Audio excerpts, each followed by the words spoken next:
What it is, the real uncensored Browns fan here, tuning in on another edition of an episode.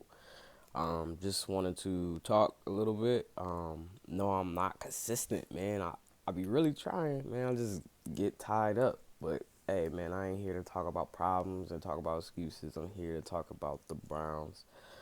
And as I was finding myself, was like, all right, what I'm about to talk about in this video, I definitely wanted to you know, given the situation in regards to if we're gonna have a season or not, you know, I'm just taking the assumption that we will. Obviously, it's gonna be a little hard, to really know what we're getting because they haven't been really practicing it. And on paper, this team looks like a good team, but as far as what we know, what we know. So let's talk about what we do know. So, in regards to the whole team, if you will,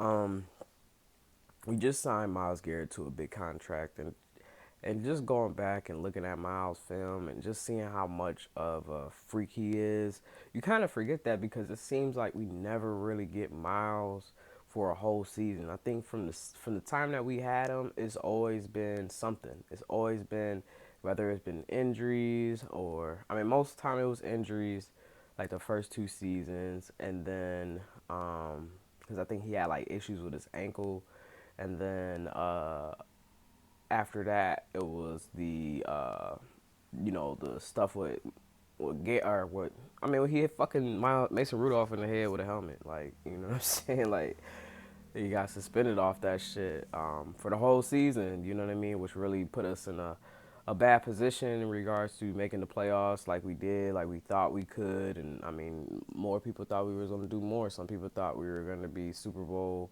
appearances. Vegas thought it. So, but anyway, when you look back at Miles' film and you just see how much of a freak he is when he is out on the field, it's dangerous. And I think like that's the important thing as far as like Miles is like key in regards to us winning in the North because you see when he's out on the field just the problems that he can cause. And I always said like, the Ravens is who we're gonna have to go through now. Fuck Pittsburgh and what they're doing. Like we know they're a great franchise, they got a great coach and they still got Ben Roethlisberger and all that other stuff. But they kind of on the decline. Even though they're Pittsburgh, and you can't really say they're on the decline, but they are on the decline as far as this goes. Like, as far as, like, young talent that's on the rise right now and that still got it together, Ravens got it together with their young talent right now. You know what I mean? That's fact. So, Browns got to be able to compete against that, and the way that we able to compete against that is with Miles Garrett. Miles Garrett is just as fast as Lamar Jackson, I believe. So, if we didn't sign him, we were gonna be fucked because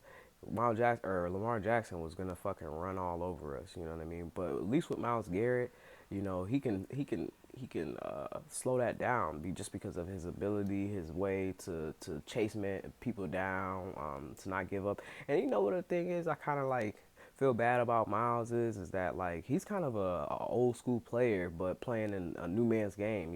They would definitely say like, back in the day they wouldn't care as much as far as what they consider dirty plays on Miles Garrett because that's how the game was played. You just have a mentality where it's just like just attack, attack, attack, and old school ways. You know what I mean? Like people would have loved it. Miles Garrett would have thrived in this new game that you want to call it, if we could call it that, quote unquote.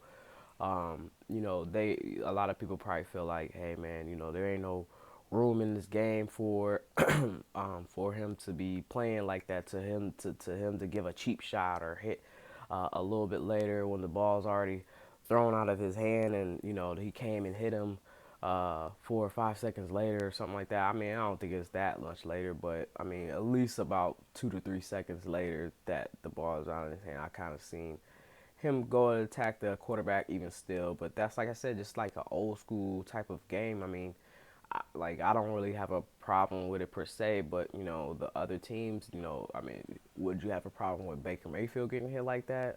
Yeah, kind of, but at the same time, um, you also have to ask Baker if he would have a problem with it.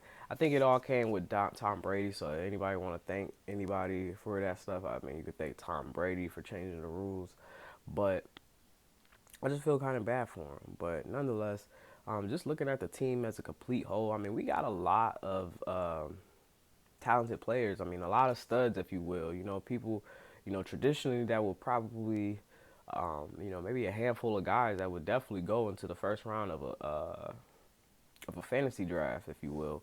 So, so I would definitely say like our team is loaded, as far as that goes. Clearly on offense, that's what everybody talks about. So I'm not really gonna talk too much in regards to about the offense and what the offense is gonna do. But my whole thing is what I wanted to say was that, um, given that we have such a star-studded roster, right, and we all expect something to happen right now, and we hired this new coach, a coach that we felt would get this team in line. Actually, I'm like for some reason yesterday, I don't know why, but I was convinced. You know what I'm saying? I was convinced and sold on Stefanski. I don't know how it happened. I think like over time, listening to what he's gonna do and this that and third in his plan, I think what it was is that like I'm looking at it as this. All right, so we got all these talented players. You know what I'm saying? With personalities. Some don't. Some are a little bit like Nick Chubb. Blue collar, work hard, blah blah blah. And speaking of, I'm gonna just drop this in there real quick because this ain't supposed to be the premises of the video. And obviously we're probably gonna talk about this more later, but there's debates that we should or should we not sign Nick Chubb. I don't understand why that's even a question. I mean, the dude is a baller. Like, why wouldn't you want to sign him? How many times does a Nick Chubb just fall off the tree? You know what I'm saying? Like, this dude's been showing like he's a fucking generational talent. Would anybody else question fucking, would you resign Saquon Barkley to a fucking contract? Like, what the hell is wrong with people, man? I don't even understand. And even if you can't sign him to a contract, franchise tag him. I don't know. I mean, I think you should be able to do that. I think you get so many franchise tags per season. So like, if you can't sign him to the contract that he wants, just fucking franchise tag him. I mean, yeah, probably a little fucked up, a little shady on his part, but at the same time, he's still gonna get his money. You know what I'm saying? What's wrong with getting franchise tag? I don't understand why. So I mean, I guess it was like no guarantee money or whatever like that in the way that like running back shelf lives is and stuff like that. But I mean, I don't really see like the Chubb wanting to leave, man. I mean, the dude has been a stellar athlete, you know what I'm saying? A stellar personality, always says the right. I mean, he never in trouble, goes, I mean, from what everybody says and for what he shows, it seems like dude is about that action, you know what I'm saying? Quietly, a silent assassin. So, pay the man. You know what I mean? Why everybody gonna be like, well, because the running back shelf life, I don't think we should sign him. And Nick Chubb's gonna bargain up his carry and stuff. And even if he does, and if he wants to leave, then like, you know what I mean? Go ahead. If we can't fucking pay you, then fine. But I don't think, what I'm saying, there should be like a line drawn or this and that. Like, I think you should try to pay him as much as you can. Make him happy. Make a win-win situation. If he wants just a little bit more and we can do it, fucking do it. You know what I'm saying? Like this should really be no question about that shit. Make room however you can. Obviously, sign our main guys. You know what I mean? Obviously, that's gonna make some tough cuts. But like to say like, oh well, we just gonna pick another running back like out of nowhere. You know what I'm saying? Like, no, that shit just doesn't happen. You know what I'm saying? Somebody that can break tackles the way that fucking Nick Chubb break tackles, like you don't get that. Like I've seen the way that we drafted running backs prior to John Dorsey, and it was like motherfuckers was getting shoestring tackled. You know what I'm saying? Like, and I mean Duke Johnson was nice, but he just never ever planned out to be like a every down back for us. I don't know why. I mean, I don't go to practice. I don't know what they see. I don't know what they wanted. But for some reason, Duke Johnson never made it as a full-time running back. And the full-time running backs that we did have between Isaiah Crowell, between Terrence West for a little bit, between, I mean, a handful of guys. I'm just talking about the guys in the past. Besides Jamal Lewis and Peyton Hillis, all those other dudes basically was always getting shoestring tackled. You know what I'm saying? Like, especially Isaiah Crowell, man. That shit used to piss me off. It'd be like, this dude, all he gotta do is break this one tackle and he can make it. And fucking they grab his legs and the next thing you know, whoa, whoa, whoa, and he's going down. You know what I'm saying? The only time he didn't is if he fucking seen that end zone and he was like, I'm not about to get stopped. But if he didn't see that end zone and we say like we back at the fucking 35 on our own 35 or whatever like that, then it wasn't like that, So to say sitting that Nick Chubb isn't worth the extension, fucking franchise tag him and make him sit down for another year until you figure out what you about to do with your money and shit and how you about to free this money up. Other than that, you know what I'm saying? I don't know why everybody acting like we gotta get rid of him. We just gonna find another Nick Chubb. That's crazy to talk about. Like, look how many who's doing what he's doing in his first 2 years. Like, that's crazy, bro. Saquon not even doing that. You know what I mean? And I hate when people be like, well, Nick Chubb got the better team, but we're the fucking Browns. Like, have we ever been better than at least the New York Giants been in the playoffs within the past 10 to 15 years? We haven't been since fucking 2002. So, like, get off that bullshit. You know what I'm saying? Just because we got studded now don't mean like, oh, all of a sudden that takes away his authenticity, or I think that's the wrong word, but um, to try to discredit him from being as good as he is. You know what I mean? That's just ridiculous. But anyway, going back to what I was trying to say originally, us having a star-studded team, you know what I'm saying, is I think with the personalities that we got on the team, you know what I'm saying? Like, we got a great group of football players, even to the new guys that we added, that's going to, like, which is also a good thing about Andrew Berry because he found the pieces that we probably needed. Probably pieces that I was overlooking, and I just was just like, man, whatever. I was so fucking, like, in awe because we got rid of John Dorsey and everything. I didn't know what the fuck we were going to do, but if you look back at it, Andrew Berry made the right calls as far as just adding on to the team. You know what I'm saying? Not really trying to get splashy and stuff like that, but just adding on to the team subtly so that we can be a little bit closer to a more complete team. And I'm with that. But what I was trying to say is I'm just convinced with if this is how we can really be a dangerous team. Because, I mean, the weapons, the mismatch we have on offense and then the defense, as long as we could kind of start building that defense up a little bit stronger. I mean, I believe in the core guys that we got. I wanted to see them make a big jump. But obviously that is to be seen. But let's assume that they will have a good season, that they will make a jump. I mean, you look on both sides, we should be very, very, very solid. Now, like I said, they have personalities, so what you want to do is allow them to be comfortable and still be able to play their game and still be able to do what the team needs to ask, that the team asks of them.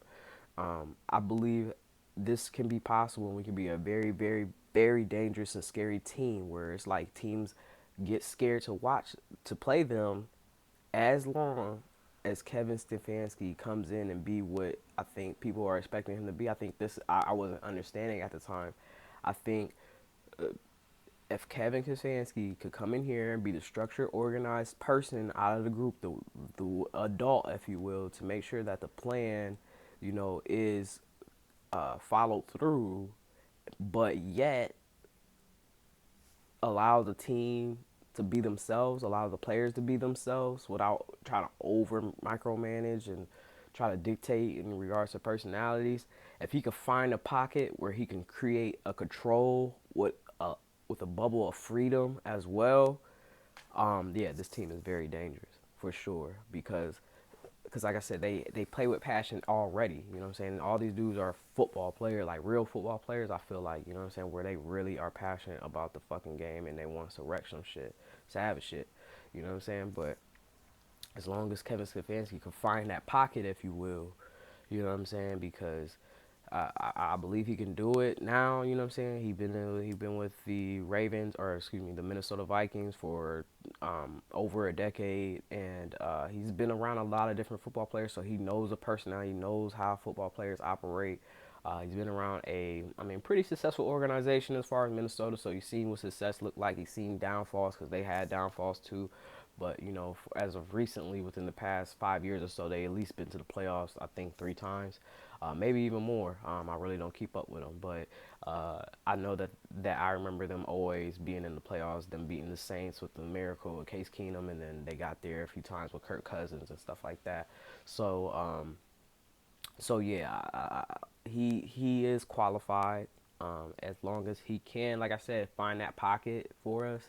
I definitely think the team is unstoppable, unbeatable, probably the most scariest team in the NFL. I'm next to the Kansas City Chiefs with Tyreek Hill on the other side just because he got those burners, you know what I'm saying? But the Browns definitely, between Kareem Hunt, Nick Chubb. I mean, we just talking about offense, you know what I'm saying? Odell Beckham, Jarvis, freaking Hooper.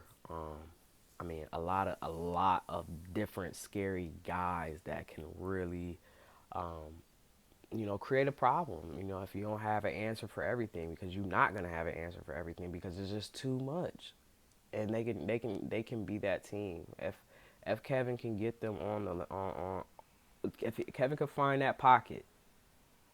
Everybody watch out. The real Browns fan signing out. Peace.